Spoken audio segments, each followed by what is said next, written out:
Well, good morning. This morning we read Nehemiah chapter 3 and 4. Chapter 3 is an account of all the people who helped build the wall.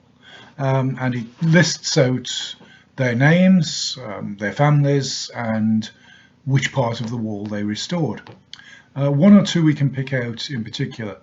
The men of Tekoa were repairing a section of the wall, but their nobles would not put their shoulders to the work.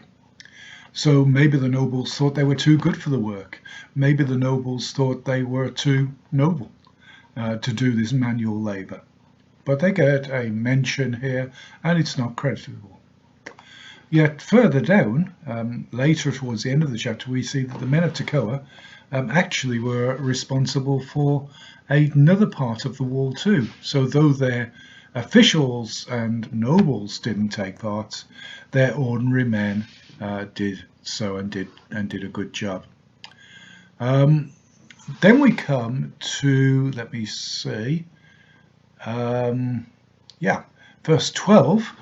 Here a section of wall is being repaired with the help of his daughters. And so this was a task that men and women got involved in.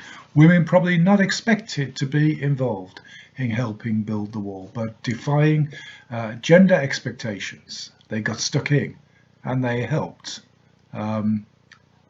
fulfill the duty of rebuilding the wall. And then verse 20, Barak, he gets credit because he zealously repaired another section of the wall. Didn't just repair a section of the wall, but zealously repaired a section of the wall. Here we are further down.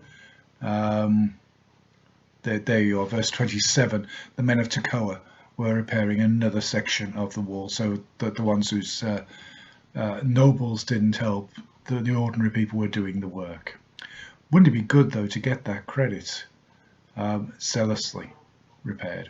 When God looks at the work done for his kingdom, he doesn't forget anyone. Everyone here is listed.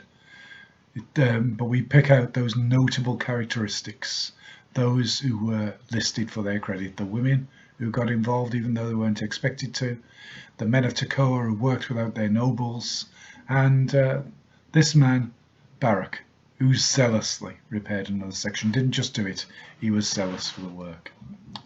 Then we come to the opposition, Sanballat and his friends, first mocking, then trying to oppose the building of the wall and threatening the labourers, the tiredness of the people, all of this counting against Nehemiah and fear beginning to get into the work.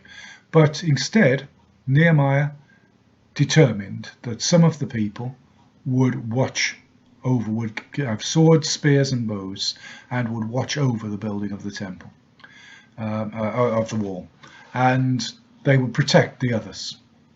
How we need those who will watch over those who are frontline labourers. How we need those prayer warriors who will stand behind those doing the work and pray for them and watch over and see that they're protected.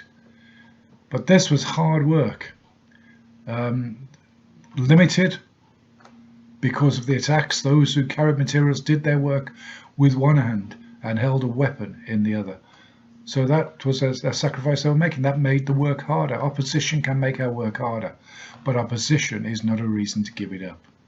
So they continued, they worked from first light until the stars came out. They worked hard to rebuild the wall. God calls us to his kingdom and requires of us hard work.